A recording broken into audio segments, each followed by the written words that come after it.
Aleluia.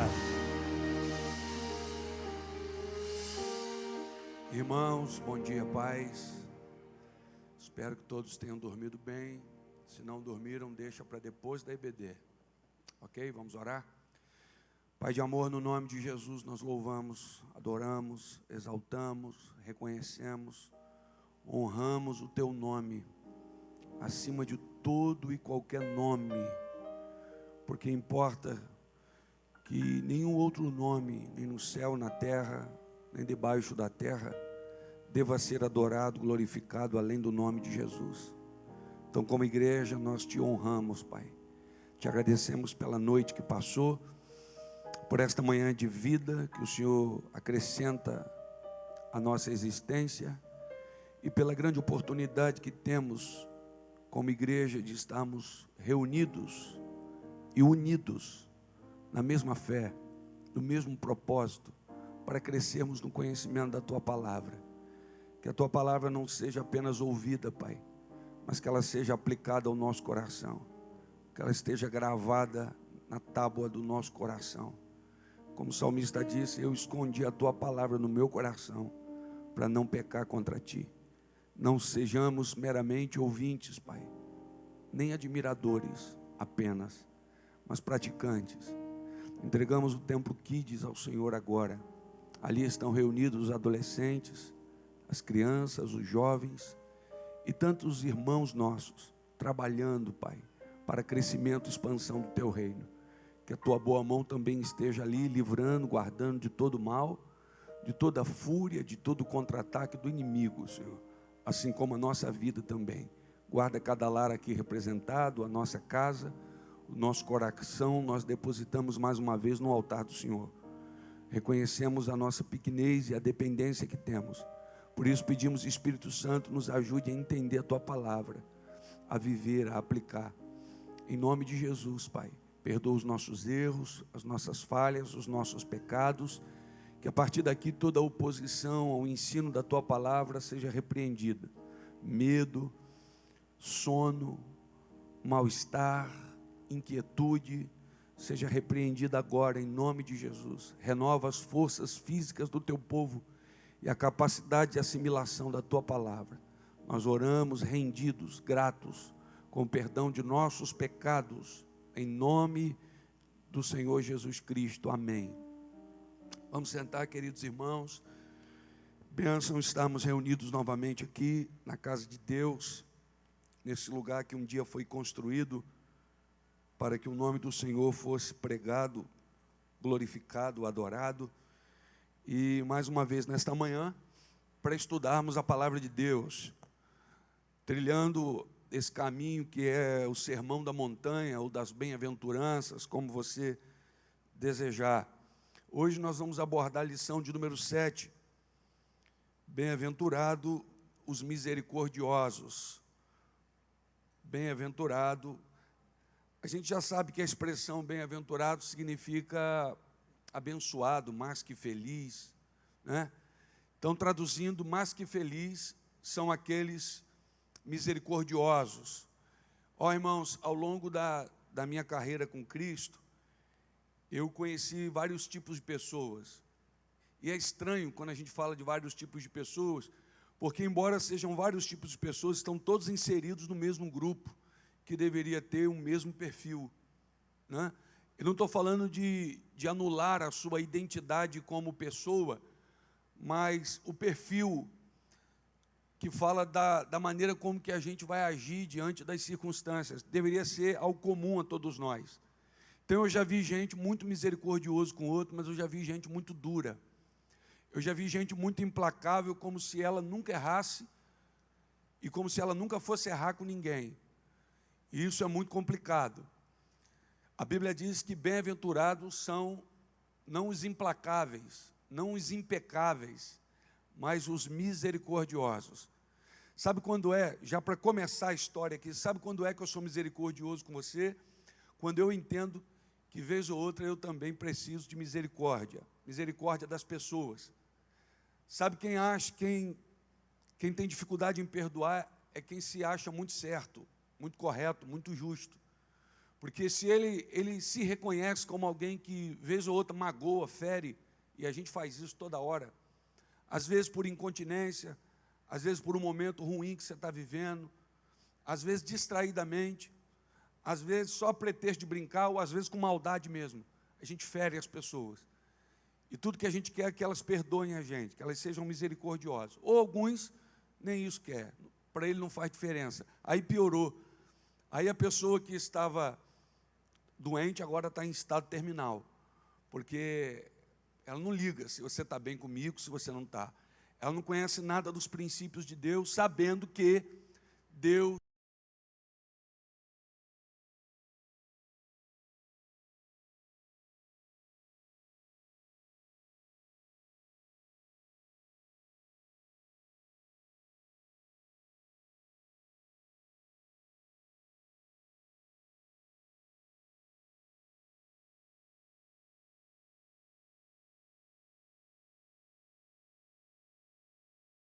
vida, ele faz a partir de alguém. Só você olhar para a Bíblia. Quem ressuscitou Lázaro? Foi Jesus. Mas não foi Jesus que moveu a pedra. Quem multiplicou o azeite da viúva? Foi Deus, mas não foi Deus que juntou os vasos.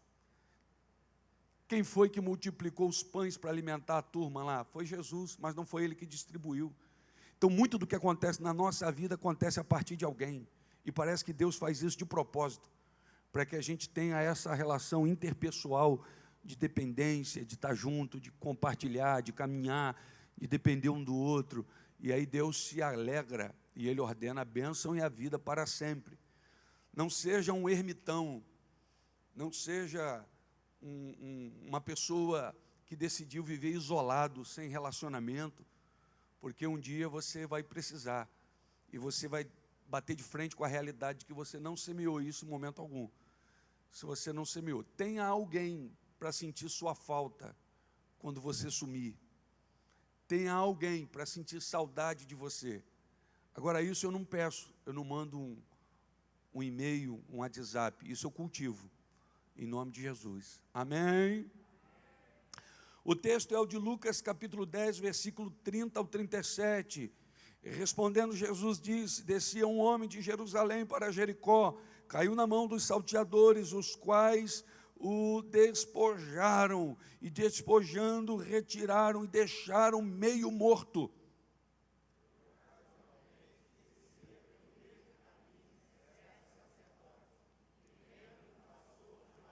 E de igual modo também um cara do ministério de louvor, chegando àquele lugar, vendo, passou de largo.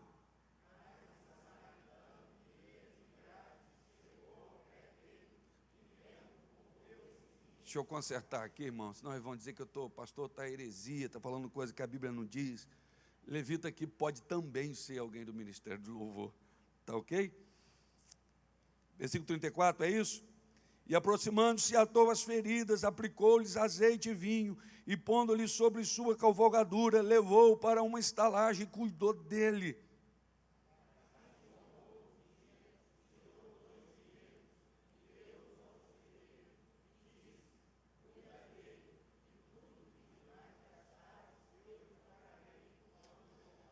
Aí Jesus perguntou: qual, pois, desses três vos parece o próximo daquele que caiu na mão dos salteadores?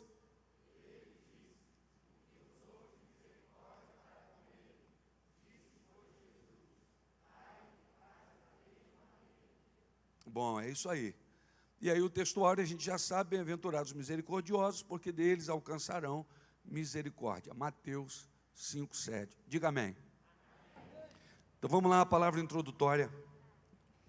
O profeta Jeremias e seus contemporâneos em Judá tiveram a experiência mais intensa e difícil de sua vida, quando Jerusalém foi destruída. A ruína da cidade foi devastadora para todos. O magnífico templo dos israelitas foi reduzido a cinzas. Os muros da cidade foram derrubados e os habitantes de maior destaque foram executados ou deportados. Nesse período terrível, restaram apenas idosos, mulheres e crianças famintas. Apenas uma verdade manteve a esperança viva: o conhecimento a respeito da misericórdia do Senhor. Eu lamento muito que durante muito tempo essa não foi a figura de Deus que pregavam nas igrejas. Eu passei por essa escola e eu preciso confessar que em algum momento eu reproduzi esse ensinamento de um Deus que acordava de manhã, se é que ele dormia, mal-humorado, olhava para a terra procurando um vacilão para ele castigar. Alguém que vacilasse, alguém que... Ele disse, eu vou pegar um hoje. Parece que essa era a figura de Deus. Parece que a figura de Deus é aquela que a mãe da gente, durante o dia inteiro, aterrorizava para a hora que o pai ia chegar. E as pessoas tiveram dificuldade de se aproximar de Deus com a leveza que a gente encontra hoje.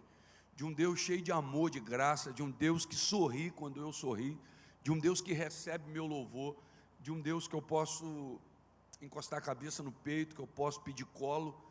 A gente teve dificuldade, porque a referência que a gente tinha de pai era a referência de alguém que eu todo tempo dizia, ó, você vai ver a hora que teu pai chegar. Tu vai ver, teu pai vai chegar, você vai ver. Aí ia dando meio-dia, você disse, ó, teu pai vai chegar já é meio-dia, estou só contando o que você fez. Eu não vou esquecer de nada, eu vou contar tudo. Aí vai dando 4 horas da tarde, a mãe diz, olha, está chegando já teu pai, continua, eu quero que você continue mesmo, eu quero que você faça, vai, teu pai está chegando e tal. Aí quando vai dando 6 horas da tarde, a ficha cai, o organismo do menino começa a desenvolver umas toxinas, uns negócios, e ele vai tendo medo, ele fala assim, meu Deus, bem que papai podia dobrar hoje no trabalho, meu pai vai chegar, como é que vai ser?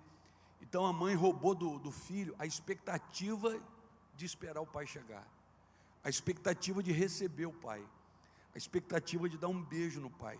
Eu não sei quantos aqui, mas eu nasci espiritualmente dentro de um formato assim. Olha, cuidado com Deus, que Ele é fogo consumidor. Olha, Deus vai te cobrar.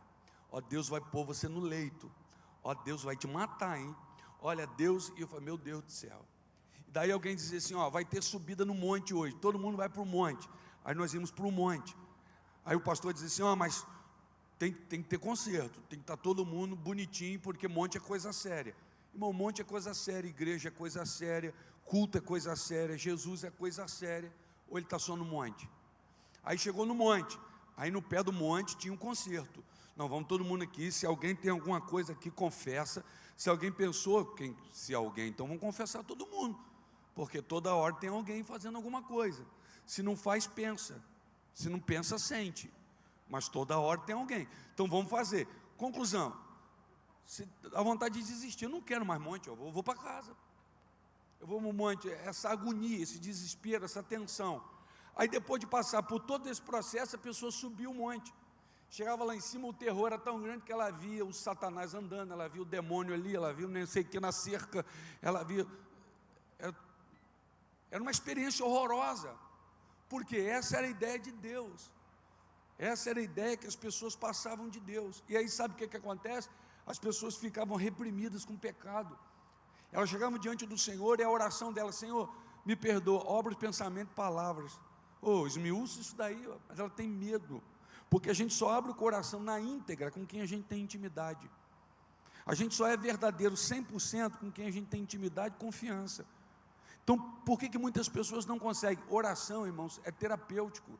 Você fala para Deus o que você não fala para a tua esposa. Você fala para Deus o que você não fala para o teu marido, para o teu amigo íntimo, você fala para Deus. Então é ali que você põe para fora, é ali que você desintoxica. Mas para isso você precisa ter a referência certa de quem é Deus. Que não é o Deus que topa tudo, mas que não é o Deus que está procurando Adão e Eva no meio do jardim, dos quais estão escondidos, para matar. É isso que a gente precisa entender. Irmãos, se Deus agisse como a gente, imagina você, Deus, durante 5 segundos, você matava uns 100, não matava? Imagina, você no controle do negócio, meio-dia. Ainda bem que isso não é possível. Deus é um Deus cheio de graça, de bondade, de amor. Quando a gente fala de misericórdia, e aí para iniciar a conversa, o comentarista destaca muito bem aqui um dos momentos mais tristes e difíceis, vivido pelo povo lá em Jerusalém. Momento de invasão, momento de destruição, de deportação, de execução, o templo em ruína, tudo acabado, e foram exatamente em momentos como esse, de conhecimento a respeito da misericórdia do Senhor, que o povo manteve a esperança viva no Senhor. Porque embora tudo esteja derrubado, destruído, saqueado, levado, amigos executados, e embora tudo isso seja verdade, a misericórdia do Senhor, elas são a causa de não sermos consumidos, porque a sua misericórdia, ela se renova a cada manhã. Você pode ser o cara mais errante possível aqui, que você não vai conseguir esgotar a misericórdia de Deus. Você pode usar toda a cota de misericórdia de hoje, amanhã cedinho, diz a Bíblia que as misericórdias se renovarão. Deus é um Deus que renova.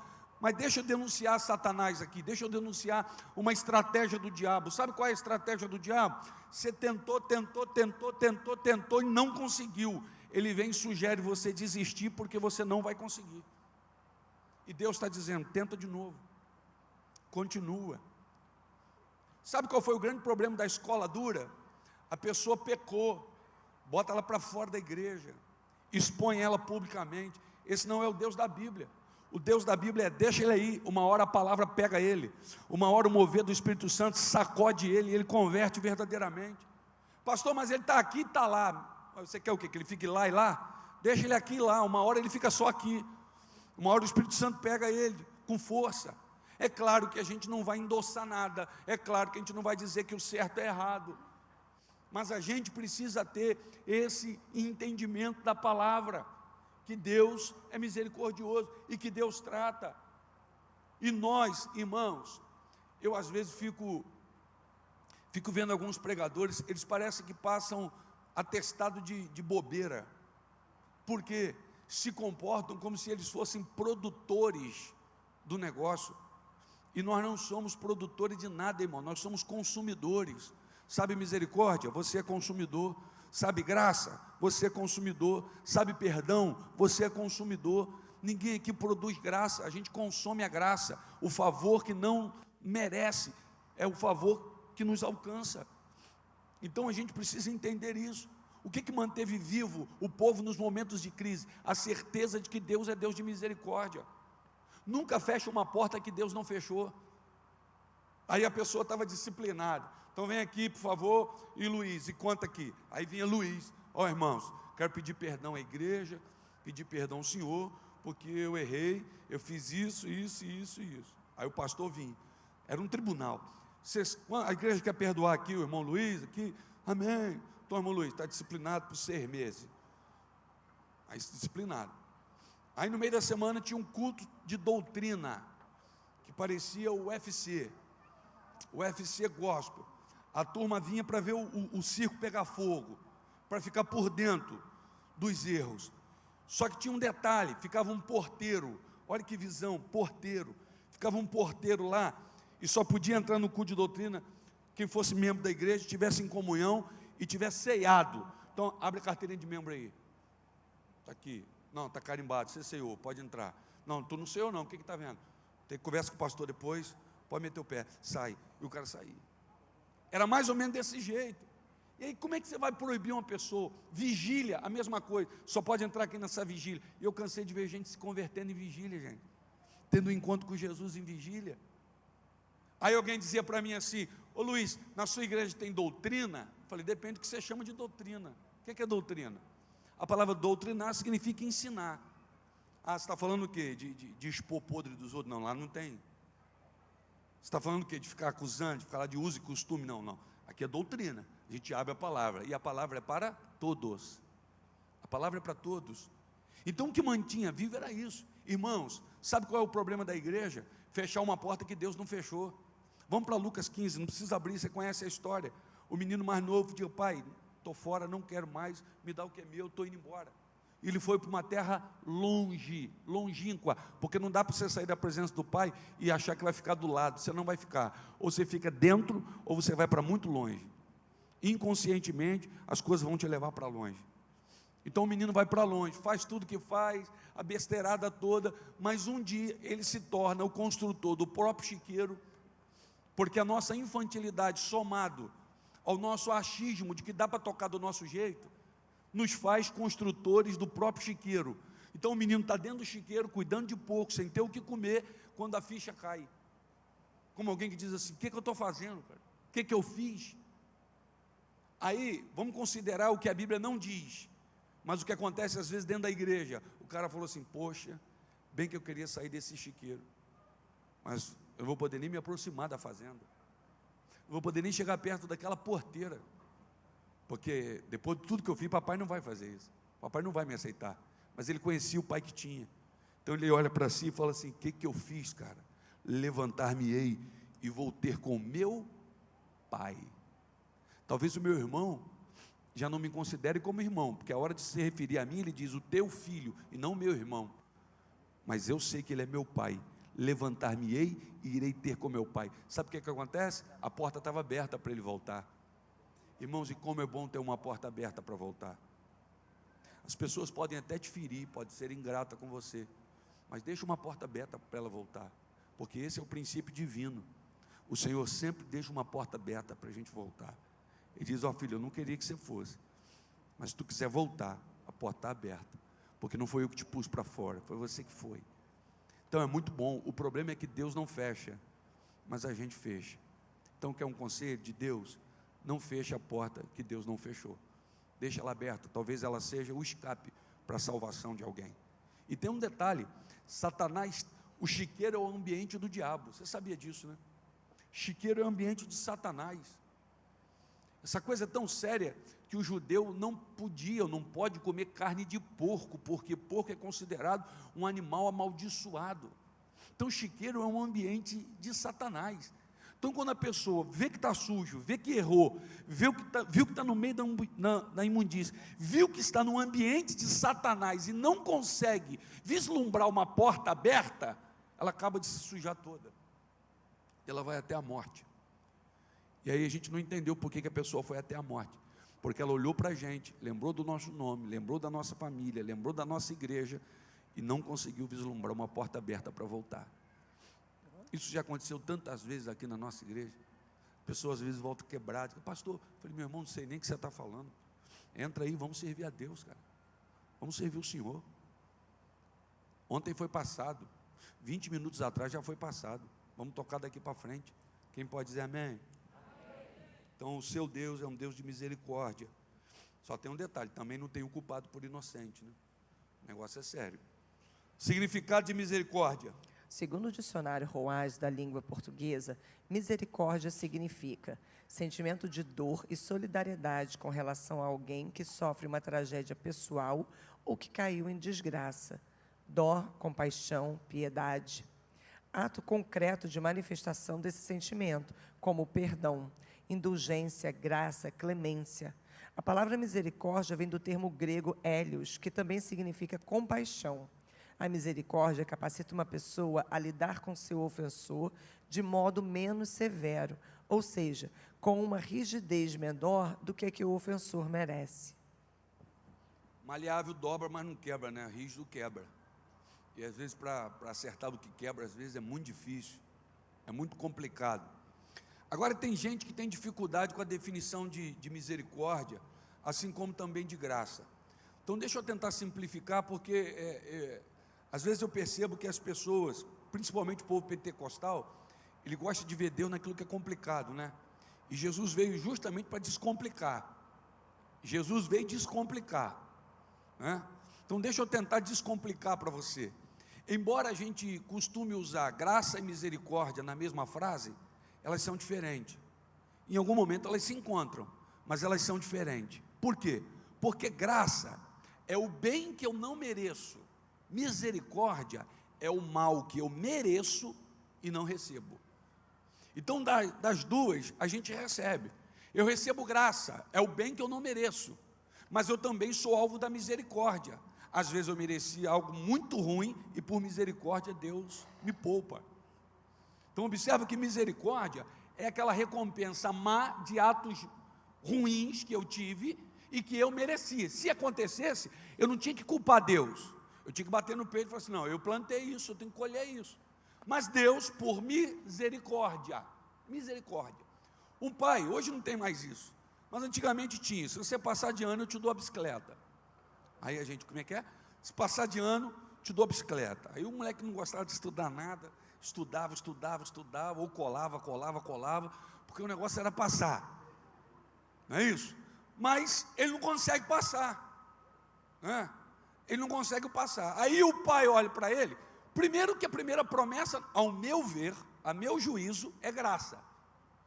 Porque o menino não tem que ser premiado, ao meu ver, tá, irmãos? Porque ele está fazendo um bem para ele está investindo no futuro dele, embora ele não entenda ainda hoje. Mas nós estamos falando de garoto de ninguém promete bicicleta para 2, 3 anos. Promete bicicleta para 10, 12 anos, já tem entendimento. Então ele precisa entender o seguinte: eu estou estudando para passar, não por causa de papai, eu estou investindo em mim. Então a bicicleta é uma graça. Só que tem um detalhe, ele não passa. Aí o pai diz assim, ó, porém, se você não passar, eu te arrebento. Eu não sei teu pai, de repente teu pai era melhor que o meu. Mas lá era mais ou menos dentro dessa linha. Nunca sentou comigo para ensinar uma lição, mas disse, se você não passar, eu te arrebento. Se passar, eu te dou um pote de marrom glacê. Porque lá em casa a coisa era mais, te dou um pote de marrom glacê. E aí você não passava. Aí o pai dizia assim, você merecia um couro, mas eu não vou te dar não, vou te aliviar. O que é isso? Misericórdia. Aí ele fala, pô, mas eu estou em condição, eu vou dar a bicicleta para esse moleque. O que é isso? Graça. Misericórdia era o couro que eu merecia e papai não me deu. E graça era a bicicleta que eu não merecia, eu vou lhe dar. Então, irmão, abaixa a bola, porque você usa as duas coisas, a misericórdia e a graça. Beleza? Misericórdia e graça. A gente recebe toda hora. Então, são coisas diferentes, mas que elas se encontram em algum momento. Amém, irmãos? 1.1, a misericórdia segundo a Bíblia. Nosso maior exemplo de misericórdia é Deus. Na Bíblia, somos orientados a exercer misericórdia. Esse sentimento nos leva a perdoar aos outros um mal cometido. O termo misericórdia também é usado como significado de benevolência, boa vontade em ajudar os necessitados. Então vamos olhar para a Bíblia. Pessoal do multimídia, projeta para mim Isaías aí, por favor. Isaías 55, 7. Vamos abordar então misericórdia segundo a Bíblia, a palavra de Deus. Vamos lá. Deixa o ímpio seu caminho e o homem maligno seus pensamentos, e se converta ao Senhor, que se compadecerá dele. Torne para o nosso Deus, porque grandioso é em perdoar. Em algumas traduções, remete a misericórdia. Então, Jesus, Deus, é o nosso maior exemplo de misericórdia. Você acha que Satanás é misericordioso? Não é. Satanás, a sua essência é maligna. Então ele oferece, a pessoa aceita, depois ele pisa em cima, humilha, escarnece, destrói. Por isso a Bíblia diz que o ladrão vem, senão para matar, é obra completa, matar, roubar e destruir. Ele vem para fazer a obra completa, matar, roubar e destruir. Então, Deus é a nossa maior referência de misericórdia. Então, se nós somos de Deus, a gente precisa ter como princípio também, o princípio divino, de sermos pessoas misericordiosas. Eu vejo crente dizendo assim, ó, comigo faz uma vez só. Sabe, pai, que bom que Deus tratasse com você assim, hein? Deus olhasse para você e falasse, olha aí, comigo uma vez só, hein? Uma vez só. Então, esse é o princípio, o Senhor como... Agora põe Romanos 12, 20 aí. O Senhor, o nosso Deus, o maior exemplo de misericórdia. Romanos 12, 20 também vai falar da misericórdia. Romanos 12, 20 vai nos orientar para exercermos a misericórdia. Portanto, se o teu inimigo, não está falando de colega, não está falando de gente que te aborreceu, se o teu inimigo tiver fome, dá-lhe de comer, se tiver sede, dá-lhe de beber, porque fazendo isto, amontoarás brasas de fogo sobre a sua cabeça. Olha o que o Senhor está dizendo, está falando de inimigo. Gente, evangelho não é, me perdoe a expressão, não é para gente frouxa. Evangelho é coisa muito séria. Evangelho é para gente que quer fazer a vontade de Deus. Se o teu inimigo tiver fome, dá de comer. É o teu inimigo, ele está com fome, uma lasanha. Prepara, sem chumbinho. Sobremesa, que você gosta de quê? Toma aqui. Se ele tiver sede, um copo de água. Toma aqui. Sacia a tua sede. O que é isso? Isso é misericórdia, irmãos. Misericórdia está muito ligada a uma palavra chamada compaixão, que, para sermos mais atualizados, a gente chama de empatia. O que é compaixão? É sentir a dor do outro. Tem gente que é simpático, mas não tem empatia. Ele é muito simpático e tal, é o gente boa, aparece bem na foto e tal, bom de bater papo, bom de comer churrasco, mas ele não tem empatia, ele não consegue sentir a dor do outro, ele não consegue colocar-se no lugar do outro. Então, o que é compaixão? O cara bateu lá na minha porta, diz assim: ô moço, você podia me dar um copo d'água? Aí eu vou lá, pego o copo, vou na torneira, 50 graus lá fora, e dou a ele. Isso não é compaixão. A Bíblia diz que eu tenho que amar o outro como eu amo a mim mesmo. Quando eu quero beber água, eu bebo aonde, gente? É da torneira que eu bebo? Não é. Então, amar o outro nesse sentido. Quando a gente fala de compaixão segundo a Bíblia, ou de misericórdia, a gente entende também como boa vontade de ajudar os necessitados.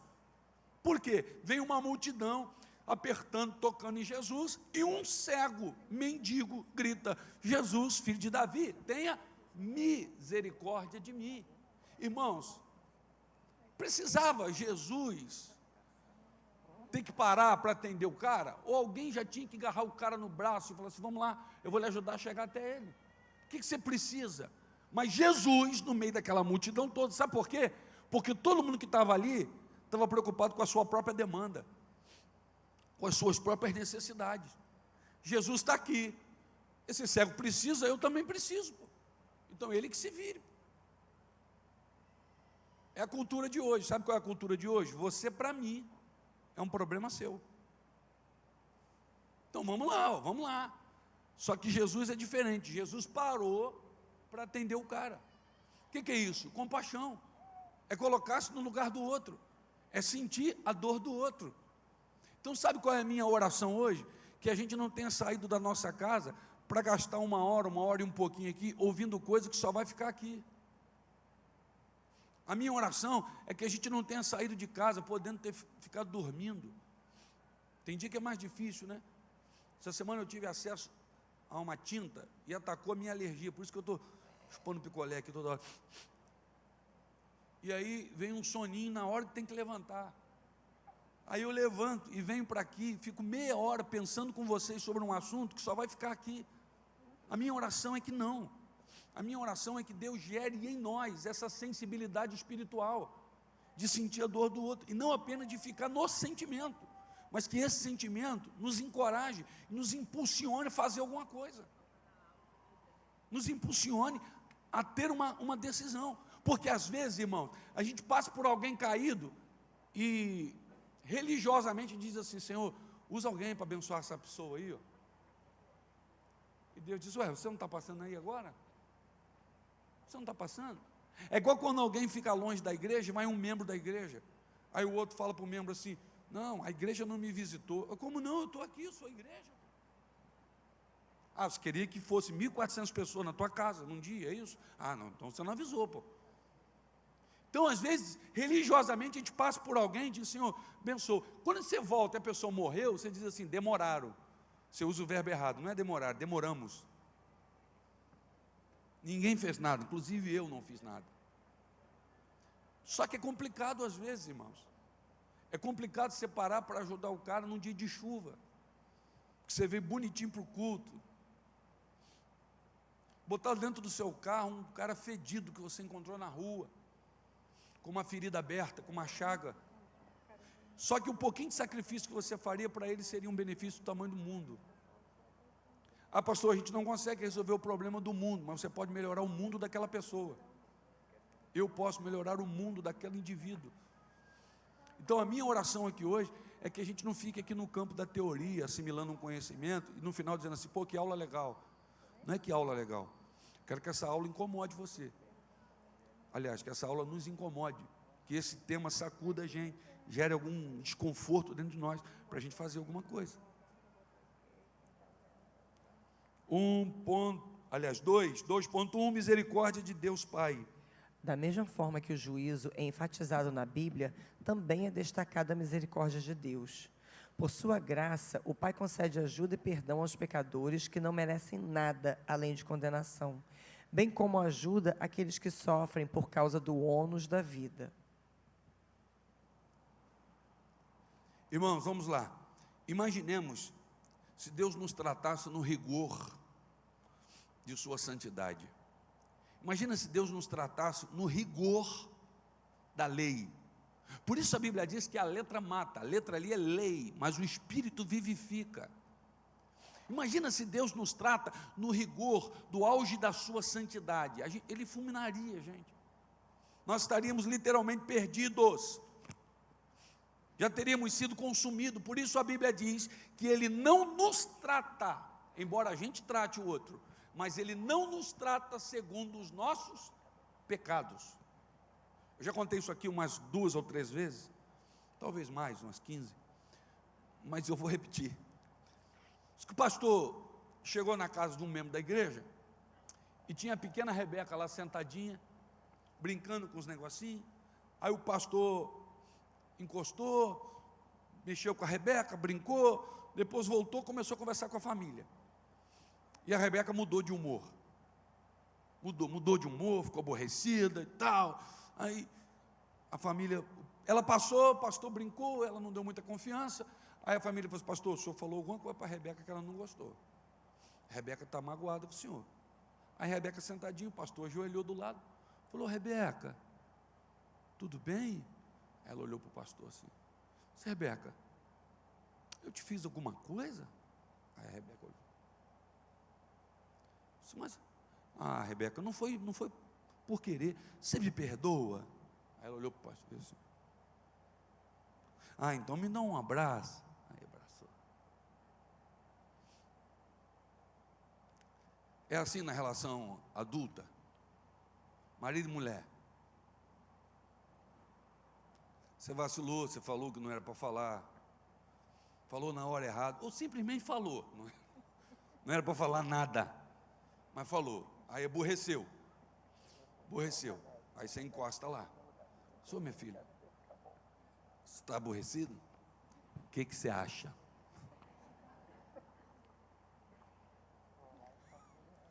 Foi alguma coisa que eu falei? Você devia saber. Você me perdoa? Agora não. Me dá um abraço, mas nem morta. Isso estão em todas as relações. Às vezes de amigo, às vezes de irmão em Cristo. Não, me dá um tempo para eu diluir. É assim que o cara fala? Dá um tempo para a gente tratar isso. Eu agora estou muito magoado. Eu agora estou muito ferido. Então, irmãos, se Deus trata a gente no rigor da lei, a gente seria consumido. Deixa eu falar uma coisa para você: o processo disciplinar de toda igreja séria é necessário, porque a disciplina que uma igreja aplica a um membro que errou é para salvar o membro, não é para matar. Só que essa disciplina não está condicionada, o perdão de Deus não está condicionado a essa disciplina, porque se a pessoa se arrependeu na mesma hora, Deus perdoou na mesma hora. Amém? O restante é consequência. Mas Deus não te cobra penitência. Um troço maluco esse negócio de penitência, você já viu? Você vai lá, confessa aqui, o seu caso aqui, deixa eu ver na relação, o seu caso aqui marca 300 Pai Nosso. Aí o cara olha, quando ele cumpre aquilo dali, ele está de boa. Parece que essa é a relação que as pessoas têm com Deus.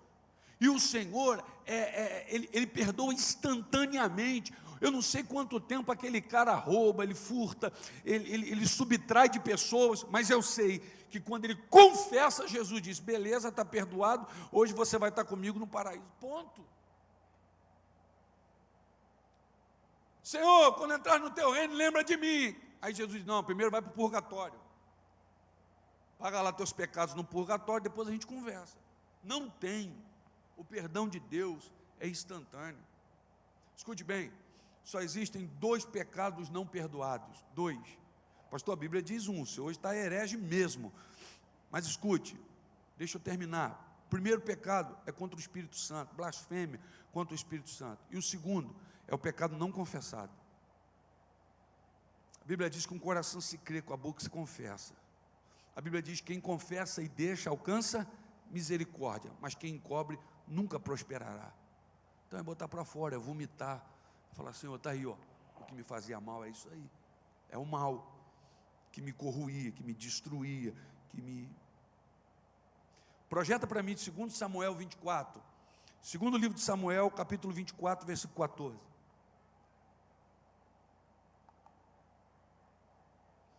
Segundo Samuel, capítulo 24, versículo 14. Esse texto também é muito interessante. Olha, então disse Davi a Gades: estou em grande angústia, Davi dizendo, porém, caiamos nas mãos do Senhor, porque muitas são as suas misericórdias, mas pelo amor de Deus, não nas mãos dos homens, mas nas mãos dos homens não caia eu. Vou reproduzir o que o Alexandre citou aqui no altar sobre o vaso do oleiro. O Senhor falou, desceu à casa do oleiro, ficou olhando, e diz a Bíblia que o oleiro trabalhava sobre a roda. Eram duas rodas, uma em cima e outra embaixo, as duas ligadas por um eixo. O oleiro girava a de baixo com o pé direito, automaticamente girava de cima, e ele ia trabalhando, moldando, moldando, moldando. Aí o vaso se quebra, e o Senhor e o olheiro torna a fazer um vaso novo. Aí vem a palavra do Senhor para Jeremias. Jeremias, você olhou bem isso daí? Viu como o vaso se quebrou na mão do olheiro? Ele tornou a fazer, conforme lhe pareceu bem aos seus olhos, um outro vaso.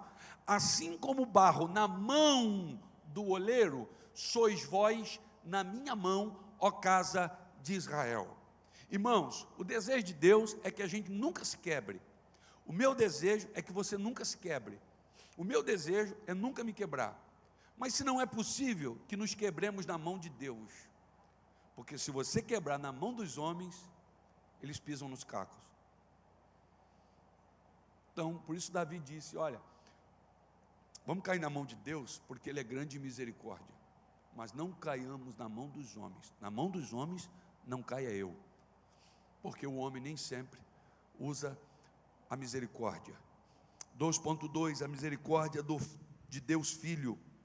Em 2 Coríntios 5,19, está escrito que Deus estava em Cristo, reconciliando consigo o mundo. Jesus é a misericórdia e a bondade de Deus personificadas. Do princípio ao fim, sua vida foi marcada pela compaixão. Escuta bem, irmãos, a meu juízo, tudo que Jesus fez foi ter misericórdia com as pessoas.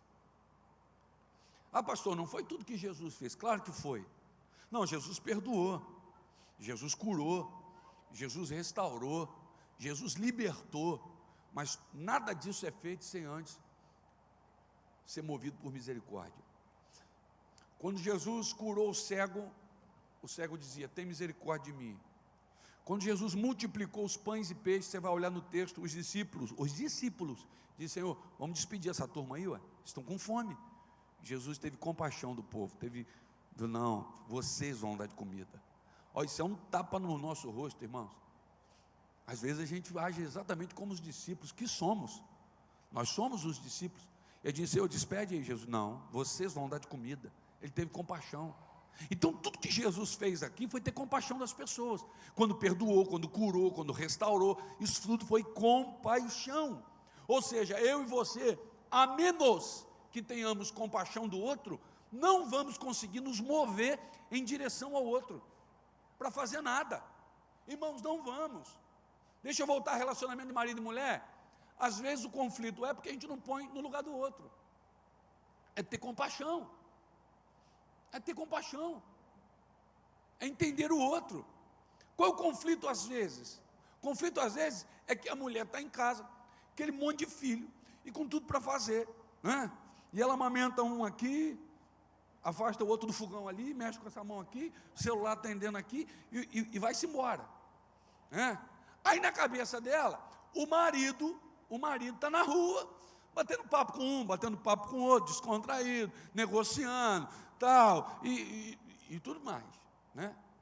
E aí o marido chega em casa e pega essa mulher estressadíssima, e ele também não entende, ele acaba de piorar, quando ele diz assim: eu estou o dia todo na rua, trabalhando, você está o dia todo em casa sem fazer? Nada. Quem é que está certo nisso aí? Nenhum dos dois, porque é preciso ter compaixão, é preciso colocar-se no lugar do outro. Às vezes a gente lidera, escute bem, eu posso falar isso porque, olha irmão, eu cobro, se eu delegar alguma coisa eu vou cobrar, e penso eu estar justo nisso, porque ninguém foi colocado em nada na igreja por imposição, ele foi voluntário, não é isso? Eu cobro. No entanto, um líder de departamento, ele precisa ter compaixão de quem trabalha com ele, para pensar de que talvez o outro não esteja correspondendo por algum motivo, as circunstâncias da vida, esteja vivendo algum momento difícil. Então a gente tem que ter esse cuidado, nós precisamos de compaixão. Então, a meu juízo, tudo que Jesus fez foi ter misericórdia das pessoas, movido de íntima compaixão. A Bíblia diz. O que é íntima compaixão? É se colocar no lugar do outro, no grau mais íntimo que se pode colocar. E aí ele passa a ter misericórdia. E tendo misericórdia e compaixão, ele se move para curar, para libertar, para ajudar, para favorecer, para prover. Isso é compaixão. Sabe por que muitos de nós não se movem em direção ao outro? Porque a gente não se coloca no lugar do outro, porque a gente não tem compaixão do outro, a gente não é movido de íntima compaixão. Por que um camarada sai do Brasil, tudo na bênção e tal, na bênção comparada com as coisas, e vai para um lugar fazer missão, sujeito a febre amarela, a malária? Por que ele vai, meu Deus? Será que é o salário que o missionário ganha? Não é, é íntima compaixão. Quando ele olha um povo sofrido, quando ele olha um povo escravizado, na idolatria, um povo onde o básico lhe é negado, então ele fala: eu vou lá fazer alguma coisa. Então, antes de se mover, ele tem compaixão. Às vezes alguém que cuida de um doente voluntariamente, a pessoa evacua, a pessoa faz vômito, é ferida, olha quanta coisa desagradável que a gente não gosta nem de pensar, mas a pessoa está ali, por amor a outra, dedicada. A gente só vai conseguir fazer isso se a gente for movido de íntima compaixão. Até a nossa oração na igreja é assim, irmãos. Ó, tem aqui uma criança internada, o Senhor abençoe. Não, não é o Senhor, você tem filho, imagina se fosse um filho seu. Então ore com mais força, com mais fé, com mais sentimento, com mais amor. A misericórdia é uma das coisas que nos move em direção ao outro, a fim de beneficiá-lo, de abençoá-lo. 3. Quem são os misericordiosos? Sede, pois, misericordiosos. Esta é outra forma de definir a essência do amor o perdão. Jesus ensinou seus discípulos a aplicar um padrão condizente com aquele que Deus exerce, como também vosso Pai é misericordioso. Todos os cristãos são chamados a ser misericordiosos como o Pai. Receber o perdão de Deus e não perdoar alguém que nos ofendeu, por exemplo, é uma prova de que não compreendemos a dimensão da misericórdia do Senhor. Exatamente. Isso está escrito em Lucas 6,36. Lucas 6,36 está escrito: sede, pois, misericordiosos, como também o vosso Pai o é. Lucas 6,36. Sede, pois, misericordiosos, como também o vosso Pai é misericordioso.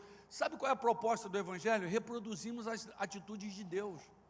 Pastor, mas eu não sou Deus. Mas você e eu devemos buscar o máximo possível, ou o máximo que é possível humanamente, a gente se aproximar das decisões. É aquele filme, No Meu Lugar, o que faria? Jesus. Já viu? No meu lugar, o que faria Jesus? Alguém já disse que a gente fica sem saber o que fazer até a hora que a gente descobre o que Jesus faria. Vou repetir. Alguém já disse que às vezes a gente fica sem saber o que fazer até a hora que a gente descobre o que Jesus faria. Descobriu? Então você acabou de descobrir o que você deve fazer. Sede meus imitadores, disse Paulo, como eu sou também de Cristo Jesus. Pastor, não é fácil. Não, aí você está falando de outra coisa. Você não está falando de evangelho. Porque evangelho e facilidade só cabe na mesma frase em alguns lugares e alguns canais de televisão. Evangelho e facilidade só cabe no evangelho moderno de hoje. Só cabe nele. Você sabe uma das coisas que eu mais lamento ao longo dos anos que foram acontecendo dentro da igreja? Eu vou falar para você. É que a igreja hoje só treina as pessoas para conquistar e não para resistir. O evangelho é mais um treinamento para resistir do que para conquistar. Porque conquistar Jesus já conquistou. Mas a gente vai ter que resistir. Resistir o diabo, resistir às perdas, resistir os sofrimentos, resistir às decepções. Por isso que tem tanta gente afastada do evangelho. Por isso que tem tanta gente com água no tornozelo. Por isso que tem tanta gente vivendo superficialidade. Sabe por quê? Eles estão dentro de uma igreja, de um evangelho, onde a tônica é: você vai conquistar, você vai conquistar, você vai conquistar. E se você não conquistar, alguma coisa está errada. Põe Deus contra a parede, exige de Deus, faça isso, determina, decreta. Olha que absurdo, decretar. Esse complexo de divindade, irmãos, me perdoe a expressão, esse complexo de divindade nojento. Decretar dentro de um reino, só o rei decreta. Nós somos súditos. Estou dizendo que você não tem que avançar, que você não tem que construir, que você não tem que reproduzir, que você não tem que produzir. Não, nada disso. O que eu estou dizendo é que a gente precisa encontrar em Deus força para resistir, porque algumas vezes, querido, você vai precisar resistir o dia mau, resistir o diabo, resistir os intempéries da vida, resistir quando a enfermidade chegar, e ela chega, resistir quando as coisas não andarem como você queria, e isso acontece, resistir nas noites escuras, nas tempestades da vida. É isso que vai fazer diferença, sua resistência. Resistência em Deus, ok? Então está dizendo: sede misericordiosos como também o vosso Pai o é. É no mínimo injusto não oferecermos ao próximo o que de Deus recebemos. É ou não é? É no mínimo injusto não oferecermos ao próximo o que de Deus recebemos. O quê? A misericórdia. Então, eu recebo tanta misericórdia de Deus aqui, mas não consigo reproduzir ela aqui. Deus é tão benevolente, Deus é tão longânimo comigo, mas eu sou tão intolerante aqui. Deus é tão longânimo comigo nos meus erros, nas minhas dificuldades, mas na minha relação com o próximo, meu pavio é curto. Na minha relação com o próximo, eu conto 70 vezes 7, 490, contei, acabou, não te perdoo mais. Só que quando Jesus fala para Pedro 70 vezes 7, Jesus não está dando a soma nem a multiplicação de uma expressão numérica. Jesus está usando uma figura de linguagem, uma hipérbole, dizendo: ó, perdoa a vida toda, cara. Perdoa a vida toda. Faz com o outro como eu faço com você. Quem tem 10 anos com Jesus aqui, quantas vezes será que você já não foi perdoado, querido, nesses 10 anos? E pior, antes era o tempo da ignorância, agora é pecado consciente. Tu sabe o que está fazendo, sabe que Deus não aprova, mas por algum motivo ainda está fazendo. E está vivo, Deus não te matou. Por que a gente vai matar o outro? Para mim morreu, pastor. Comigo é assim. Morreu, para mim morreu, não quero ouvir nem o nome mais. Deus não te matou. Por que você está matando pessoas? 4, a regeneração é proveniente da... Irmão, está chato? Eu tenho a sensação de que está chato. Vocês estão muito compenetrados e está me trazendo um complexo muito forte. Então vamos embora. Se me tiver chato agora, não dá mais jeito. Vai ter que continuar aqui mesmo. 4, regeneração é proveniente da misericórdia. Existe uma passagem bíblica que mostra claramente que a nossa regeneração é proveniente da misericórdia. Na primeira carta de Pedro, versículo 3, está escrito: Bendito seja o Deus e Pai de nosso Senhor Jesus Cristo, que segundo a sua grande misericórdia, nos gerou de novo para uma viva esperança, pela ressurreição de Jesus Cristo dentre os mortos. Toda a obra de Deus relacionada à graça foi planejada de acordo com sua misericórdia em amor. A graça existe, portanto, por causa da misericórdia. Exatamente. Então vamos aqui, vamos analisar de forma pragmática, vamos ser prático aqui, vamos ser prático. E dentro dessa praticidade, eu preciso lembrar você que Deus nunca precisou do homem. Deus não precisa do homem para nada. Esses dias teve esses dias não, já tem um tempinho, um camarada aí, um pregador YouTube, turma que é gerado da noite para o dia, que usa palavras bonitas, fala toda hora mais do mesmo, mas a galera gosta, sobretudo alguns jovens. Aí pega os cortes, reposta, manda para o outro, é um negócio louco que eu fico assim, assustado. E uma das heresias que esse cidadão, que eu não vou dizer o nome, é claro, mas que ele é muito bem visto, ouvido, compartilhado pela galera, ele diz o seguinte: Jesus morreu na cruz porque o homem está no centro do coração de Deus. Irmãos, não existe heresia maior do que essa. Sabe por que Jesus morreu na cruz? Por graça e misericórdia. Não é o homem que está no centro do coração, é Deus que precisa estar no coração do homem. É Deus que precisa estar no centro da nossa vida. E não, porque a ideia dele é de que o homem é tão importante para Deus não, ele é tão importante que Deus envia Jesus. Não, a gente não pode ficar sem esse homem não, rapaz, está doido? Como é que vai ficar o céu sem essa turma?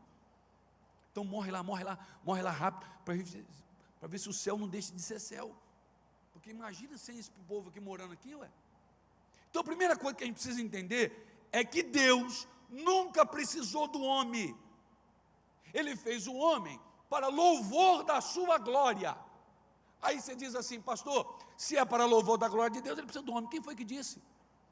Se eu e você decidimos não louvar a Deus nunca mais, os anjos já fazem isso no céu, os serafins já fazem isso no céu, dizendo santo, santo, santo. Deus vai ser glorificado de todo jeito.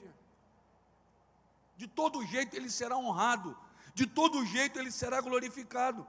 Então só existe regeneração, você só está aí bonitinho, perfumado, regenerado hoje, porque o Senhor teve compaixão de você. Então vamos por parte. Só existe regeneração. Aquele menino que estava lá no chiqueiro, acabado, jogado na lama, você que estávamos longe de Deus, inimigo de Deus, alguns aqui que estavam nas drogas, no álcool, nas noitadas, no adultério, no pecado, em tantas coisas, só está regenerado hoje, porque lhe foi dada uma oportunidade, e essa oportunidade só lhe foi dada, porque ele teve compaixão, só por isso, a chance só foi dada por misericórdia, não eu vou ter misericórdia, porque Jesus quando ressuscitou, e ele deixou a grande missão, lá em Marcos 15, ele disse o seguinte: olha, vocês vão por todo mundo, prega o evangelho do reino, quem for batizado será salvo, quem não crê, aquele que crê e for batizado será salvo, quem não crê, em uma tradução diz, já está condenado. Então o cara nasceu, ele tem que fazer o que para ir para o inferno? Nada, ele já está indo para lá. Ah, mas é para ir para o céu, aí sim. Então o que o Senhor fez? Ele olhou uma turma, e eu e você estávamos lá, indo para o inferno, e ele teve misericórdia da gente, ele teve compaixão da gente, e hoje a gente é salvo, amém? Salvo pelas obras? Não, pela graça, mediante a fé, e isso não vem de vós, é dom de Deus, para que ninguém se glorie, para que ninguém estufe o peito. Você não é pombo, você é ovelha. Então ninguém tem que estufar peito. Você não está aqui por mérito, não. Você foi regenerado porque te foi dada uma oportunidade. E só foi dada uma oportunidade porque Deus teve misericórdia de mim e de você. 5. Misericórdia ou justiça própria. Todos nós possuímos um senso particular de justiça. Tal juízo costuma requerer, de imediato, a reparação de uma ofensa feita contra nós. Contudo, no Sermão do Monte, Jesus apresentou aos seus discípulos a solução divina para o forte senso de justiça própria e o desejo de reparação, a renúncia ao direito de retaliação e a sublime atitude de amar o próximo como a si mesmo, usando de misericórdia com ele. O cristão precisa valorizar a renúncia como uma virtude que o capacita a evitar a retaliação pessoal contra aqueles que o ofendem. Merecimento é um troço terrível que tem contaminado tanta gente. Você já viu que a gente se relaciona com as pessoas achando merecedor de que elas nos dê tudo que é aquilo que a gente imagina que elas têm que dar. E se elas não dão, você sabia que tem essa relação aqui? Tem gente que acha que pastor da igreja é empregado dele, que pastor é empregado da igreja, pastor é um sacerdote que Deus chamou para cuidar do povo. Tem gente que acha que um líder de departamento é empregado dele. Ah, porque você não foi, você não me pagou nada, cara. Você me pagou quanto para eu ir? Irmãos, alguém puxa cigarro aí que eu vou descer, ué. Irmãos, não cabe isso, gente. Marido e mulher, há uma reclamação generalizada. A gente está sempre achando que nós temos direito a muita coisa. Outro dia eu vi um adesivo, não está na Bíblia não, irmão, mas vale a pena. Estava escrito assim, ó, nasci nu, sem dente e careca, já estou no lucro. Tem que explicar a parábola? Não, né? Nasci nu, sem dente e careca, já estou no lucro.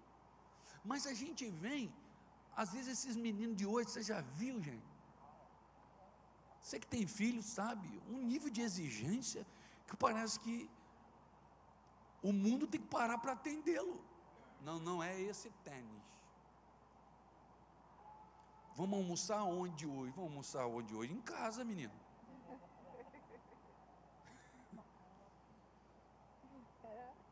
Fica aborrecido se você não faz. Aí vamos trazer isso para cá, irmãos, para a nossa relação adulta. A gente também fica assim. A pessoa ficou lá uma semana, ninguém foi visitar ela, aborreceu, vai mudar de igreja. É 50ª igreja que ela está mudando. Ninguém visitou. Ela nunca visitou ninguém na vida. Está exigindo que as pessoas visitem. Fica magoada, fica entristecida. Esse senso de justiça própria que a gente tem, que a gente se acha sempre com crédito para sacar alguma coisa de alguém. A gente perdeu a visão servidora de Jesus. Não é a visão de ser servido, é a visão de servir. Se mova para servir. E se alguém não caminhou em tua direção a fim de servi-lo, não exija o que você acha que tem direito. O menino saiu de casa, vou usar de novo como pano de fundo. O menino saiu de casa e diz, dai-me. É a igreja de hoje, que vem num culto e usa esse verbo, dai-me. Dai-me. Dai-me o que me é de direito. Olha que prepotência desse menino. Você tem direito de quê, garoto? O que você tem direito? Eu morri? Eu estou vivo. Eu sempre gostei de criar meus negócios, futucar. E papai tinha uma caixa de ferramenta assim, que ele tinha mais ciúme do que da minha mãe. E às vezes eu ia lá mexer. Hoje não, mas antigamente, a turma da minha idade, a gente pegava uma bicicleta e desmontava ela toda. Uns colar de bilha, você tirava tudo, pintava com bomba de frite. Tem gente que não sabe nem o que é bomba de frite. Quem sabe o que é bomba de frite? Tem uma galera. Quando eu falo desses assuntos, você se sente velho. Quem se lembra? Quem conhece Xaxim? Melhor parar. Aí eu pegava a chave de boca lá de papai e tal, e desmontava a bicicleta toda, desmontava. Só que como criança, às vezes eu esquecia de botar no lugar. Quando o papai abria lá, cadê minhas ferramentas? Mas só que ele não brigava, ele brigava com a mamãe. Cadê? E ele gostava de falar uns nomes legais, delicados. Ele falava nome de demônio que eu nem sabia que existia, acho que ele criava na hora. Cadê minhas ferramentas? Aí quando você trazia a ferramenta tremendo, ele dizia assim, eu não morri ainda, para vocês pegarem minhas coisas. Já estão pegando? Pai, mas ninguém pegou, eu só usei. Então quando o menino chega e diz assim, dai-me do que me pertence. O que te pertence aqui? O pai não morreu, rapaz. Que herança que você quer? Que herança que você quer? Então o verbo, a gente precisa mudar esse verbo em nome de Jesus. Não entre por essas portas com dai-me. Porque a nossa realidade não é a realidade de alguém que tem direito de dizer dai-me. É o contrário. Quando esse menino vive o processo, cai na lavagem, na sujeira, e ele volta, o verbo muda. Já não é dai-me. Senhor, Pai, trata-me como um dos seus funcionários. Eu saí dizendo dai-me. Voltei com a realidade de quem sou, dizendo trata-me. O que a gente precisa é disso, irmão. É de ser tratado pelo Senhor. Para que a gente consiga ser um pouco mais misericordioso, um pouco mais benevolente, menos rígido. Então uma das coisas que impede o agir com misericórdia é esse senso particular de justiça. Eu me acho tanto na minha razão, que eu não consigo ser misericordioso com você. Afinal de contas, eu estou cheio de razão. Como é bom você saber quem você é. Tempo atrás aí eu preguei, acho que era dia do pastor, e eu falei sobre isso. Jesus é o bom pastor. O restante são pastores bem intencionados, que são só pastores. São só pastores. Esse negócio de ser pastor é complicado. As pessoas estão sempre prontas para trazer um versículo para te condenar. Se eu soubesse quantas vezes eu já ouvi, olha pastor, a Bíblia diz para deixar 99. Soubeu tanto que eu já ouvi isso na minha vida, porque alguém achou que eu tinha que ter ido e não fui, e de repente até tinha, mas não consegui. Mas eles usam isso. Então só Jesus é o bom pastor. Ele deixou as 99 e foi atrás da ovelha perdida ou fugida? Ah, sim, desculpa. A ovelha perdida. Só que tem gente que não se perde, tem gente que foge, tem gente que deliberadamente decide outra coisa. Não quer dizer que você não possa ajudá-la. Então misericórdia implica em abrir mão da razão, só para parecer-se com Jesus. Abrir mão da razão. Irmão, é difícil ou fácil abrir mão de razão? Vamos lá. Sim ou não? É difícil. Como é que você... É mentira falar que é fácil abrir mão de razão, gente. Mas às vezes a gente vai precisar abrir mão de razão só para parecer com Jesus. Cheio de razão, eu pelo menos acho que estou, aí abro mão para agir como ele agiria. Imagina Jesus descer, assumir forma humana, habitar no meio dessa turma terrível, curar, abençoar e tal. E vem um cara, um petulante, no pé da cruz, e fala assim, você, desce daí mesmo, e salva a ti mesmo. Você que é o Cristo, está aí com a mão presa. Se algum de nós fosse Jesus, ia fazer, soltou, um raio, matou. Agora pronto. Continua. Foi só para matar esse cara. Mas Jesus não faz isso. Jesus diz, pai, perdoa aí, ele é louco. Pô. Ele não sabe, ele está no tempo da ignorância, ele não sabe o que diz. Então assim, abrir mão das razões só para se parecer com Jesus. A gente precisa de capacitação espiritual para fazer isso. Porque a nossa essência, a humanidade é vingativa. A gente gosta de mostrar poder, né, irmão? Se alguém desafia você, dizendo que você não pode fazer algo que você pode, você não perde tempo para mostrar que pode. E às vezes vencer uma guerra é perder ela. Às vezes é preciso ter mais coragem para perder do que para ganhar. Porque perder, às vezes, é abrir mão de ganhar. Não, beleza, está tudo certo. 6. A misericórdia demonstrada na imparcialidade.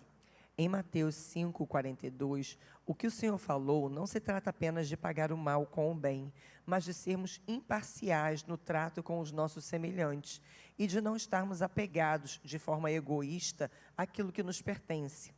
Precisamos ter disposição de ajudar o necessitado com imparcialidade, usando de misericórdia com ele, mesmo que em outra circunstância ele tenha sido nosso ofensor. Essa capacidade de socorrer, de doar-se, de ajudar a quem precisa, é uma virtude que está tornando-se rara em cristãos hoje. Então, o Evangelho desafia a nossa humanidade vingativa e parcial aqui. A nossa humanidade, se existe alguma bondade em você, ela veio de Deus. Porque a nossa humanidade é vingativa, é parcial, é competitiva. Essa é a nossa humanidade. Essa é a nossa humanidade. Haja vista que a gente descobre o que faz mal ao outro para fazer. É igual essa brincadeira de time de futebol, é um alfinetando o outro. Mas não ama esse cara. Por que eu quero perturbar ele? O cara gasta mais tempo perturbando o cara do outro time do que celebrando sua própria vitória. Só para a gente ter noção. Então o Evangelho, ele desafia a nossa humanidade vingativa e parcial. A misericórdia não deve ser praticada com parcialidade. Ter misericórdia somente das pessoas inofensivas ou aquelas que nos faz bem é apenas trocar figurinha. Eu escrevi isso aqui para não esquecer e eu vou repetir. Quem me ouve, diga amém. Amém. Tem gente em profundo sono aqui que eu já vi, hein? Então vamos lá, eu vou repetir aqui para os irmãos. A misericórdia não deve ser praticada com parcialidade. Ter misericórdia somente com pessoas inofensivas ou aquelas que nos faz bem é apenas trocar figurinha. Isso é parcialidade. Estou tendo misericórdia, afinal de contas é meu amigão. Estou tendo parcialidade, nunca me fez mal, nunca me fez bem, mas mal também não fez. Então ter misericórdia aqui é ter misericórdia de forma imparcial. Senão é jogo de compadre, irmão. É jogo de compadre, está tudo certo. Você me faz bem, eu te faço, a gente fica nesse ciclo aqui. E isso Jesus disse que os gentios também faziam. Isso aí é simples. É troca de figurinha. Então a gente vai trocando. Você me faz bem, eu te faço bem. Você me ama, eu te amo. Você é legal comigo, eu tenho misericórdia de você. Ou você nunca me fez bem, mas também não me fez mal. Então é fácil mover com misericórdia. Mas e a pessoa que queria o meu mal, a pessoa que me denigriu, a pessoa que me feriu, a pessoa que lutou contra mim? É aí que você mostra o quanto de Deus tem na tua vida e você consegue se mover em relação a isso. Eu tenho um exemplo aqui, quer ver? Agora vamos abrir, senão a gente fica muito tempo sem abrir a Bíblia. Gênesis capítulo 50. Gênesis é fácil, né, irmãos? Gênesis capítulo 50. Esses dias eu estava conversando com um irmão, muito sincero, abençoado, falando sobre abrir a Bíblia, de achar o livro. Ele falou que adora quando a gente manda abrir em Salmos. Ele falou assim, eu fico todo feliz, pastor, quando o senhor diz assim, vamos abrir em Salmo. Acho que Gênesis também deixaria feliz. Gênesis capítulo 50, versículo 14. Gênesis 50, 14. Depois tornou José para o Egito, ele e seus irmãos, e todos os que com ele subiram a sepultar o seu pai, depois de haver sepultado o seu pai.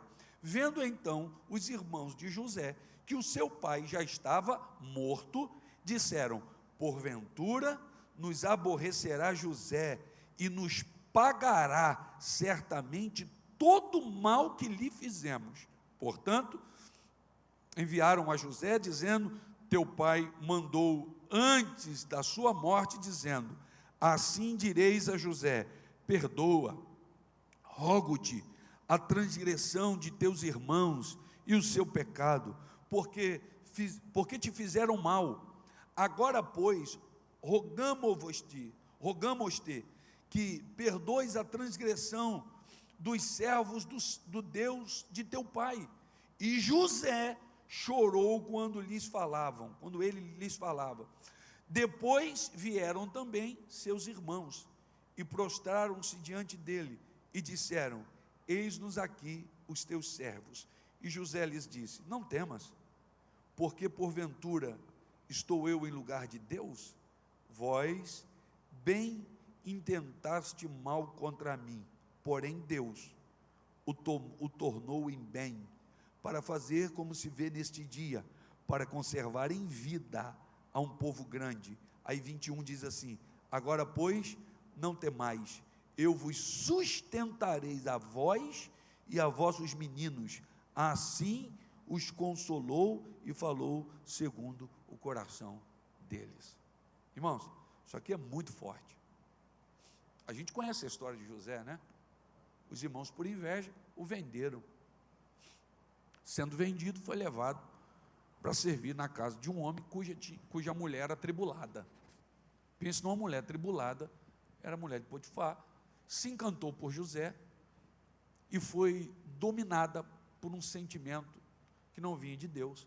Essa mulher insinua, José não cede, porque José tinha compromisso com Deus, José tinha um sonho de Deus plantado no seu coração, e a mulher ficou tão irada, ficou tão endemoniada, que ela inventa uma mentira, e aí a Bíblia diz que José é lançado na prisão, passa por todo esse processo. Os irmãos, quando chegam em casa, dizem para o pai que José morreu, foi devorado, e aí, diz a Bíblia que o tempo muda, José se torna governador do Egito, e agora lá na casa dos irmãos tem fome, e eles descem exatamente para lá. Quando chegam lá, quem é que está por cima do negócio? José, aquele que eles tinham vendido, aqueles que lhe queriam mal. Passa um tempo, o pai de José morre, e eles pensam assim: nosso irmão José só não nos matou porque papai estava vivo, agora com papai morto, ele vai pagar tudo que a gente fez. Então eles vão lá e pedem misericórdia. O que José faz? Alguns diriam: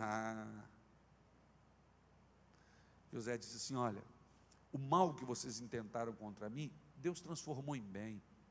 Fica preocupado com esse negócio não, isso já passou, gente. Olha o que Deus fez.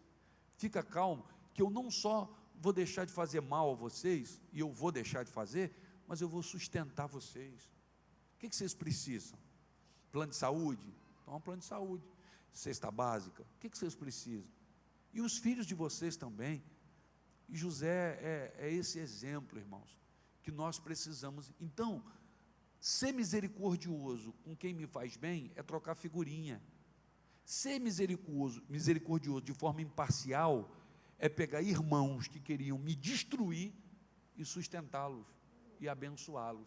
Dizer: nada, rapaz, o que vocês tinham contra mim, Deus transformou em bem, Deus me abençoou, e se Deus me abençoou, eu não tenho tempo para ficar cultivando esse veneno dentro de mim não, essa amargura, esse ácido. Vamos embora, vamos viver o melhor de Deus. Até quem queria o teu mal vai ser favorecido pela bênção de Deus na tua vida. Olha que coisa linda. Até quem no seu senso de justiça não merecia, Deus vai te usar para abençoar. Deixa eu te falar uma coisa: os irmãos que te venderam, quando voltarem, abençoa, estende a mão, abraça, sustenta, porque você tem o que eles não têm. 7.1, a solidariedade cristã não busca reconhecimento pessoal. O ato de ajudar o próximo, do ponto de vista cristão, não deve ser divulgado aos quatro cantos, para que nos reconheçam como misericordiosos. Ser solidário não significa ter a expectativa de receber alguma recompensa de quem é alvo da solidariedade. Um exemplo disso é a parábola do bom samaritano, pois este jamais poderia esperar qualquer tipo de reconhecimento do ferido à beira do caminho. Essa foi uma ajuda desinteressada. Então eu quero destacar duas coisas aqui. Presta atenção que isso aqui é muito sério. Essa questão de reconhecimento é só conversa nossa, tá? Que não precisa, que não... A gente gosta, sim. Alguns lutam contra, outros são mais comedidos, outros precisam mais. Tem mais necessidade disso. Eu conheço pessoas que têm uma necessidade de ser reconhecida absurda. Absurda. Então eu vou destacar duas coisas. Primeira coisa, Não busque reconhecimento pessoal, tocando trombeta em relação às pessoas que você ajuda. Eu vou repetir. Não busque reconhecimento pessoal tocando trombeta em relação às pessoas que você ajuda. A Bíblia diz que uma mão faz, a outra não deve tomar conhecimento. Abençoe, ponto final. Aí você vai ler aí em Mateus 6, olha só o que diz Mateus 6, vale a pena a gente olhar. Mateus capítulo 6, versículo 1, é um texto muito conhecido, mas vale a pena a gente pensar. Olha o que diz o texto. Guardai-vos de fazer a vossa esmola diante dos homens, para serdes visto por eles. Aliás, não tereis galardão junto ao Pai que está nos céus. Quando, pois, deres esmolas, não faças tocar trombeta diante de ti, como fazem os hipócritas nas sinagogas e nas ruas, para serem glorificados pelos homens. Em verdade vos digo que já receberam o seu galardão. Mas quando tu deres esmolas, não saiba a tua mão esquerda o que faz a tua direita, para que a tua esmola seja dado ocultamente, e teu Pai, que te vê em secreto, te recompensará publicamente. Isso aqui tem um segredo aqui. Às vezes você vê pessoas sendo honradas publicamente, e você diz, mas por que Deus está honrando essa pessoa? Do nada não. Deus está honrando publicamente o que você não viu, porque Ele fez em secreto. Existem coisas que a gente faz em secreto. Saul não sabe, querido, embora Davi já tenha contado para ele, que Davi só está sendo honrado publicamente, vencendo um gigante, porque em secreto ele venceu ursos e leões. Então existem guerras ocultas que Deus vê, e por isso Ele nos recompensa publicamente. Então o Senhor diz assim, olha, se vocês tocarem trombeta quando beneficiar alguém, vocês não vão receber galardão no céu, porque já receberam na terra. Então façam em secreto, e o Pai que os vê em secreto recompensará publicamente. Irmãos, que esta manhã o Senhor retire de nós toda essa vaidade boba, infantil, de ser visto, reconhecido, elogiado. Nós não precisamos disso, vamos fazer para a glória de Deus, amém? Então a primeira coisa é essa, não busque reconhecimento pessoal, tocando trombeta em relação às pessoas que você ajuda. Ajudou, abençoou, beneficiou, ponto, o objetivo foi alcançado. Segundo, valorize quem te ajuda. Quando você só era um ferido e saqueado à beira do caminho. Isso aqui eu acho muito interessante, eu vou explicar. Valorize as pessoas que te ajudaram naquele momento em que você só era um ferido e saqueado à beira do caminho. Te ajudar quando o negócio está bom, aí eu chamo você de meu amigo. Aparece um monte de amigo. O cara não tem ninguém. Aí ganhou a herança, aparece primo de tudo quanto é canto. Pessoa não é ninguém. Aí ficou famoso, se tornou um baita de um jogador, se tornou não sei o quê, virou. Aparece parente que ele nunca viu na vida. Então você favorecer pessoas que podem te dar retorno é uma coisa. Agora, você pegar um homem caído à beira do caminho, sangrando, com feridas abertas, saqueado, pegar, colocar sobre sua cavalgadura, levar, botar numa estalagem, pagar o tratamento. Meu irmão, sabe o que é isso? Isso é ajudar de forma desinteressada. Isso é bonito. Por que a pessoa me ajudou? Eu não posso dar nada em troca. Não posso hoje. Mas lá na frente, quando Deus me abençoar, eu não posso esquecer. Quando ninguém acreditava em mim, alguém investiu na minha vida. Alguém estendeu a mão para mim. Valorize quem te ajuda, quando você só é um ferido e saqueado à beira do caminho. Só. Não é um príncipe, filho de um rei que está caído ali, vou beneficiar esse cara, vai chegar o conhecimento do rei, que eu ajudei o filho dele. Não, é só um ferido à beira do caminho. É só alguém saqueado, que não tem dinheiro nem da passagem. Então você que um dia foi esse cara, valorize as pessoas que te ajudaram, quando você só era um ferido. O nome disso é ajuda desinteressada. Para endossar isso, Lucas 6,35 diz assim: amai, pois, os vossos inimigos e fazei o bem, emprestai, sem nada esperardes, e será grande o vosso galardão, e sereis filhos do Altíssimo, porque Ele é benigno, até com os ingratos e maus. Agora tem um detalhe muito bonito aqui, irmãos, e eu vou falar para os irmãos daquilo que eu acredito, daquilo que eu vivo, daquilo que eu prego.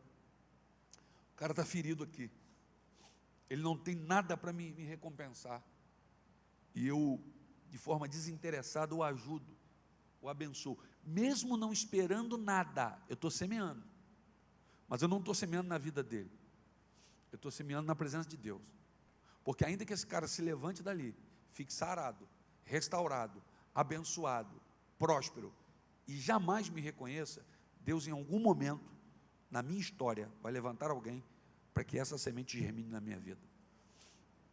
Isso é bíblico, isso está na palavra de Deus, isso é bíblico.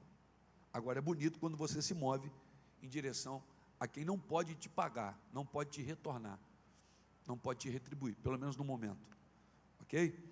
Vamos lá, a solidariedade cristã, 7.1, solidariedade cristã não busca reconhecimento. Deixa eu falar uma coisa para os irmãos aqui, isso nós já lemos, né? Sim ou não? Sim. Já lemos. Então vamos passar, eu falo mais para frente. 7.2, solidariedade cristã é um meio de adoração a Deus.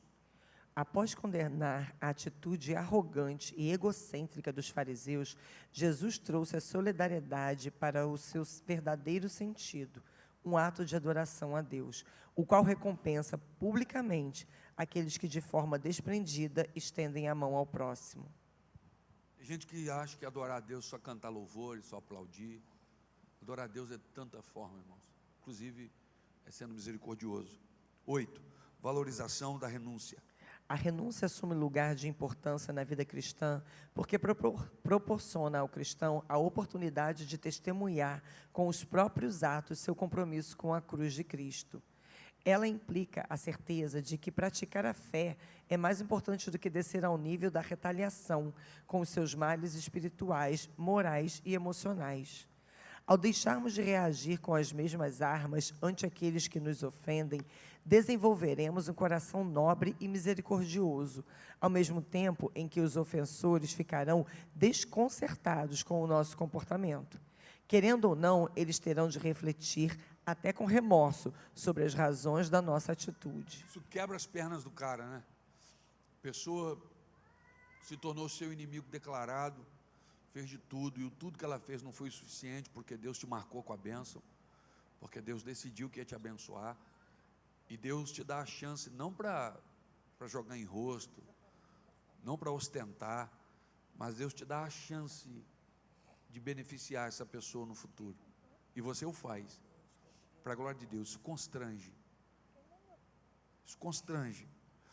A única coisa que a gente não pode esquecer é que fazer o certo sempre vai exigir de nós algum tipo de sacrifício. Eu vou repetir, fazer o certo sempre vai exigir da gente algum tipo de sacrifício.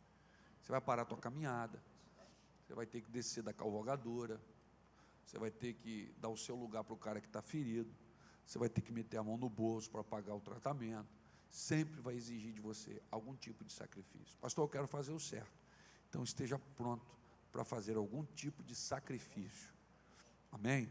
Algum tipo. Agora deixa eu ler para você aqui algo, e eu quero ser direto nisso daqui. Isso daqui, ao meu ver, é uma questão de novo nascimento. Sabe por quê? Está cheio de gente na igreja que não nasceu de novo. Eu estou falando daqui da Ebenezer, estou falando de quanto é igreja, e a gente tem que se avaliar. Para mim isso aqui é uma questão de novo nascimento. Escuta bem, a inclinação natural dos homens é enfrentar a atitude agressiva do próximo com ira e desejo de vingança. Eu vou repetir para ficar massificado. A inclinação natural dos homens, isso é regra de comportamento humano, a inclinação natural dos homens é enfrentar a atitude agressiva do próximo com ira, desejo de vingança. Contudo, somos obrigados a permitir aos outros darem o tom à nossa vida. Você vai permitir que o outro gere isso? Não podemos deixar a falta de harmonia desaparecer e dar uma resposta de mais elevado nível. O amor que deve operar em nós não é de nós mesmos, mas é o amor de Deus derramado em nossos corações. Alguém já disse que quando alguém nos diz alguma coisa, saem duas coisas da gente: ou uma resposta, ou uma reação. Eu vou repetir: quando alguém te diz alguma coisa, seja de bom ou seja ofensivo, de você saem duas coisas: ou uma resposta, ou uma reação. Infelizmente, muitas das vezes sai uma reação. As pessoas se tornam reativas. E um filho de Deus, alguém nascido de novo, precisa pedir a Deus esse autocontrole, esse domínio próprio. Conclusão? A nossa felicidade não está apenas em sermos alcançados pela misericórdia divina, mas também no fato de capacitar-nos a exercê-la. Porque assim como Jesus nos amou, devemos amar o nosso próximo. O meu mandamento é este, que vos ameis uns aos outros, assim como eu vos amei. A misericórdia de Deus nos foi oferecida por meio do sangue de Jesus. Não devemos ser egoístas, guardar essa bênção somente para nós, pois nos foi dada para ser compartilhada. Divulguemos as boas novas a todos e sejamos misericordiosos, como misericordioso é o nosso Deus. Vamos ficar de pé, por favor, em nome de Jesus. Estique aí os ossos. Vamos orar. Eu quero repetir para os irmãos o que eu já disse. Vamos ser razoáveis. Vamos ser maduros. Vamos ser sóbrios. E vamos pensar aqui junto. Que valor vai ter vindo aqui hoje?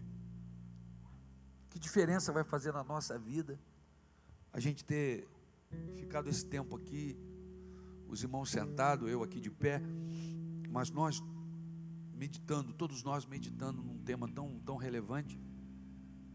E aí a minha pergunta é: qual nível de misericórdia você tem vivido? Em que nível de misericórdia você tem vivido com as pessoas? Será que você tem deletado as pessoas por nada, por pouca coisa, ou num senso de justiça própria, por muita coisa, mas não tem deixado de deletar? O Espírito Santo quebrante o teu coração. Que o Espírito Santo quebrante o nosso coração, para a gente não viver um evangelho mentiroso, para a gente não viver embriagado. Às vezes eu vejo muitas pessoas vivendo como se estivessem embriagadas na igreja. O evangelho de Jesus é o evangelho da sobriedade e não da embriaguez. A Bíblia diz: não vos embriagueis com o vinho em que há contenda, mas enchei-vos do Espírito. Feche teus olhos, vamos orar. Nós precisamos estar cheios do Espírito Santo, para que toda a bondade de Deus, ou parte da bondade de Deus, se desenvolva em nós e através de nós. Eu não vou orar por você, eu vou orar com você. Então, onde quer que você esteja, eu não sei qual é o tanto que as pessoas já te feriram, eu não sei qual é o tanto que você já feriu pessoas, ou talvez nem se trate de alguém ferir alguém, mas de você olhar alguém ferido pelo caminho e passar de largo. Vinha passando o sacerdote, gente, e olhou o homem ferido e passou de largo, como alguém que diz: isso aí não é comigo, não tem nada a ver com isso. Logo depois passa um levita, e de igual modo ele corta caminho, passa de largo. Mas glória a Deus que quando o sacerdote e o levita não se posiciona, Deus sempre levanta um samaritano. Deus sempre levanta um samaritano. O triste é você, como levita e sacerdote, ver um samaritano fazer algo que você deveria ter feito. O triste é isso. É a gente ver a realidade da nossa omissão enquanto sacerdote e levita, ver um samaritano, que seria o improvável, fazendo aquilo que nós deveríamos estar fazendo. Que o Senhor use de misericórdia, que o Senhor desperte o seu povo, que o Senhor nos dê sensibilidade, Que o Senhor nos tire de uma religião mentirosa, superficial, maquiada, fantasiosa, para vivermos o Evangelho de Jesus Cristo. Ajuda a gente, Espírito Santo. Ajuda esse povo. Essa igreja é sua, foi comprada com o sangue de Jesus.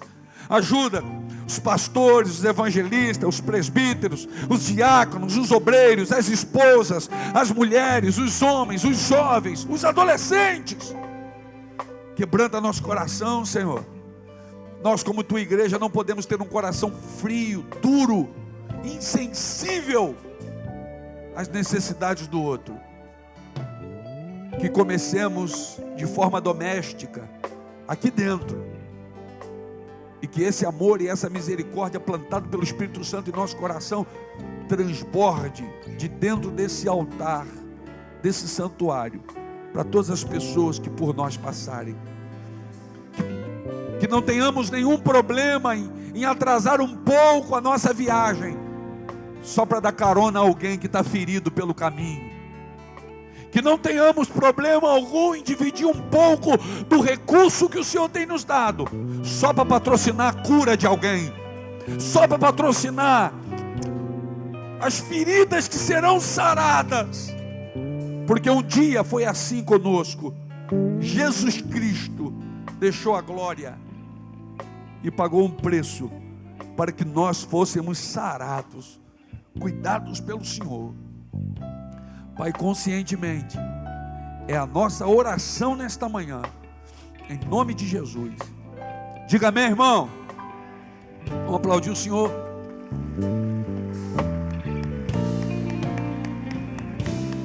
Glória a Deus. Quando tudo em mim era incerto,